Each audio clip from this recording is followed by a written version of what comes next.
Méditation de la communauté des disciples du Christ vivant en ce lundi de la 4e semaine du temps de Carême, année liturgique C. Évangile de Jésus-Christ selon Saint Jean, au chapitre 4, les versets 43 à 54. En ce temps-là, après avoir passé 2 jours chez les Samaritains, Jésus partit de là pour la Galilée. Lui-même avait témoigné qu'un prophète n'est pas considéré dans son propre pays. Il arriva donc en Galilée. Les Galiléens lui firent bon accueil, car ils avaient vu tout ce qu'il avait fait à Jérusalem pendant la fête de la Pâque, puisqu'il était allé avec eux aussi à cette fête. Ainsi donc, Jésus revint à Cana de Galilée, où il avait changé l'eau en vin. Or, il y avait un fonctionnaire royal dont le fils était malade à Capharnaüm. Ayant appris que Jésus arrivait de Judée en Galilée, il alla le trouver. Il lui demandait de descendre à Capharnaüm pour guérir son fils qui était mourant.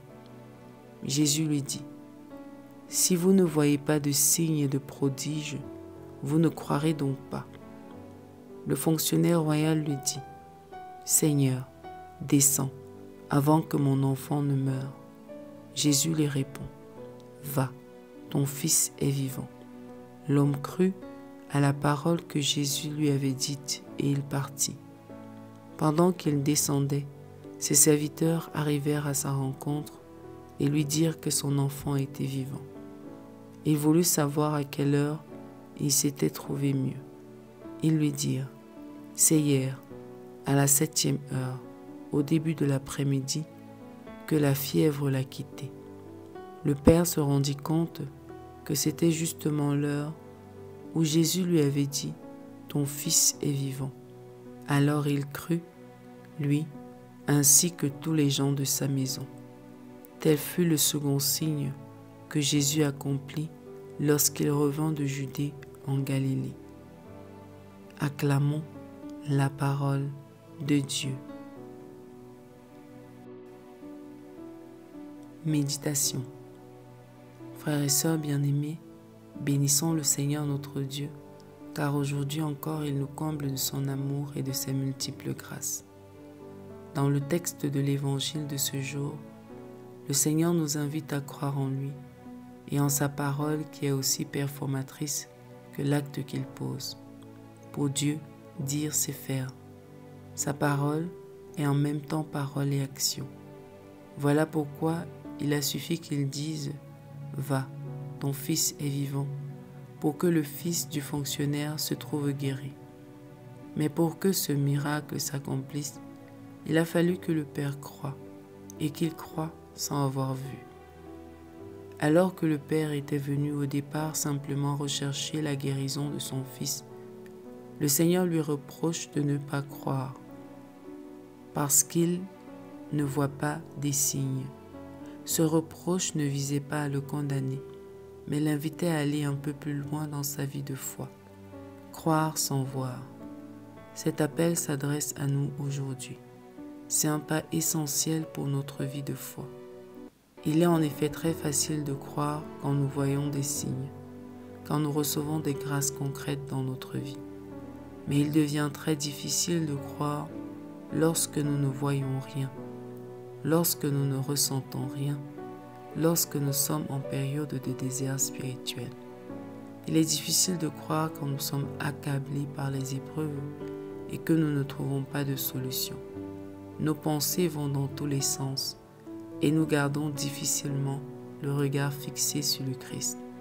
C'est pourtant en ces moments-là que nous devons exprimer pleinement notre foi et croire en Dieu. Croire qu'il est présent, même si on ne le voit pas, même si on ne le ressent pas. Frères et sœurs, bien plus que par des signes, le Seigneur est présent à chaque instant de nos vies, nous protège et nous bénit, même dans les épreuves et pendant nos périodes de désert. Il est donc essentiel de croire en lui et en sa parole en tout temps, pour grandir spirituellement. Sa parole porte du fruit en nous. Si nous l'accueillons dans la foi, si nous reconnaissons et faisons confiance en son pouvoir, et si nous la laissons nous transformer. Sommes-nous prêts à suivre Jésus et à vivre notre foi, même quand nous ne voyons rien, ne ressentons rien? Sommes-nous disposés à garder notre foi intacte pendant les épreuves?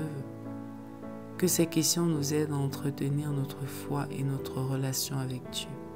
Prions. Abba Père, nous te rendons grâce pour la semence de la foi dans nos cœurs. Donne-nous de croire en ton Fils et en sa parole, sans toutefois nous attarder sur les signes. Qu'à chaque instant de notre vie, nous sachions lui faire confiance. Que notre foi ne se limite pas seulement à ce qui est spectaculaire, mais que nous puissions croire même dans les silences de notre Seigneur Jésus. Intercession. Seigneur Jésus, nous te prions pour tous les enfants malades dans nos familles. Étends ta main sur chacun d'entre eux et accorde-leur ta guérison. Sainte Marie, Mère de Dieu, prie pour nous. Exercice spirituel. Présentons une situation matérielle ou spirituelle qui nous tracasse actuellement et croyons que Jésus nous a exaucés, même si nous ne voyons pas encore de signes apparents. Loué soit Jésus-Christ à jamais.